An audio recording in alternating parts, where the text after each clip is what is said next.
जोशिन्का की कहानियाँ। कहानी का शीर्षक है बिटिया के जूते। हमारा पड़ोसी त्रोफिमिच अपनी बिटिया न्यूश्का के लिए उसके लिए जूते खरीदने बाजार गया।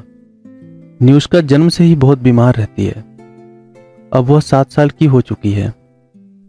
जाड़े के मौसम ने दस्तक दे दी थी और न्यूश्का के पास गर्म जूते नहीं थे। इसलिए त्रोफिमिच न्यूश्का का हाथ पकड़कर उसे जूते दिलाने के लिए बाजार की ओर चल पड़ा। चलते हुए वो सोच रहा था कि न्यूश्का के जूते कितने में आ जाएंगे, उसकी जेब कितना खर्च उठा सकेगी। न्यूश्का के साथ वो जूते की एक दुकान में घुसा और उसने सेल्समैन से अपनी बिटिया के लिए जूते दिखाने को कहा। सेल्समैन ने न्यूश्का के पैर का नाप लिया और एक के बाद एक जूते दिखाने लगा। उनमें से जूतों की एक जोड़ी न्यूश्का को भा गई, लेकिन सेल्समैन ने उसके जो दाम बताए वे त्रोफिमिच को रास नहीं आए। पूरे 12 रूबल के थे वो जूते। 12 रूबल त्रोफिमिच के लिए बहुत बड़ी रकम थी। वो 1.5-2 रूबल से ज्यादा खर्च नहीं करना चाहता था। इसलिए त्रोफिमिच ने दूसरी दुकान का रुख किया। न्यूश्का को यह जूता इतना पसंद आ गया था कि वो उसे छोड़ना ही नहीं चाहती थी और वो रोने लगी। लेकिन त्रोफिमिच ने उसे बहलाया कि अगली दुकान पर इससे भी बढ़िया जूता मिलेगा। अगली दुकान पर उसी तरह के जूते का दाम 10 रूबल था, लेकिन त्रोफिमिच को ये भी महंगे लग रहे थे। उसने तीसरी दुकान की राह पकड़ी। तीसरी दुकान पर भी जूतों की कीमत 10 रूबल ही थी। उन्होंने पूरा बाजार छान मारा। वे दोनों जिस भी दुकान में जाते, हर जगह वही कहानी दोहराई जाती।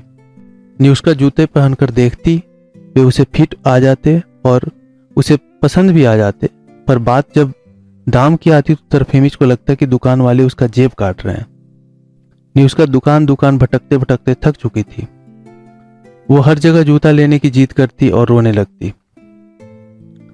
आखिरकार दोनों एक नई दुकान में पहुंचे। यहां भी न्यूश्का ने जूते पहनकर देखे। जूते का नाप बिल्कुल ठीक था और जूते बहुत खूबसूरत भी थे। न्यूश्का इन जूते पर फिदा हो गई। त्रोफिमिच ने जब उनकी कीमत पूछी तो दुकानदार ने बताया कि एक दाम 9 रूबल लग जाएंगे और वे इससे ज्यादा कोई छूट नहीं देगा। त्रोफिमिच अपनी आदत के अनुसार दुकानदार से मोल भाव करने लगा। वह चाहता था कि दुकानदार 2-3 रूबल और कम कर देगा। इसी दौरान न्यूश्का नए जूते पहने पहने दुकान के दरवाजे की तरफ गई और चुपचाप बाहर निकल गई। त्रोफिमिच दुकानदार से बातचीत में लगा हुआ था। उन्होंने न्यूश्का की तरफ ध्यान ही नहीं दिया, लेकिन जब त्रोफिमिच को न्यूश्का का ख्याल आया तब तक वो बाहर निकल चुकी थी। त्रोफिमिच उसे रोकने के लिए उसके पीछे दौड़ा, लेकिन दुकान के सेल्समैन ने उसे दुकान के दरवाजे पर ही रोक लिया और बोला, भाई साहब, पहले जूते के पैसे तो दे दीजिए, आप तो यूं ही भागे चले जा रहे हैं। त्रोफिमिच ने सेल्समैन को समझाने की कोशिश की, भाई मैं अपनी बिटिया को देखने जा रहा हूं और अभी उसके साथ वापस लौट आऊंगा। हो सकता है कि बिटिया जूते पहनकर थोड़ा चलकर देखना चाहती होगी। दुकानदार ने कहा, जूते तो आपकी बेटी ले गई है, इसलिए आपको भुगतान करना ही पड़ेगा। आप जूतों के पैसे दे जाइए और चाहे फिर से उसे ले आइए। बिना पैसे दिए तो हम आपको जाने नहीं देंगे। त्रोफिमिच ने जवाब दिया, तो ठीक है, मैं यहीं बैठकर अपनी बच्ची का इंतजार करता हूं।